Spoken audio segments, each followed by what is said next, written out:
It's already happened. It's already done.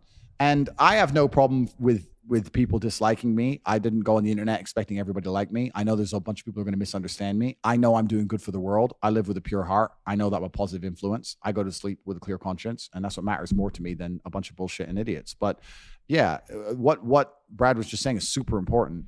I think that if you look at any man who's very good at being a man, most of them have had extremely traumatic lives. Yeah. If you're going to talk about the most brave man you can think of, he's been through trauma. If you think of the best soldier you can think of, he's been through trauma. You think about anything, the man who's going to charge into the burning building, the fireman, he's been through trauma. If you find a man who's never had any traumatic experiences, he's terrible at being a man. Yeah. He's weak and he's soft and he'll collapse and he's never struggled.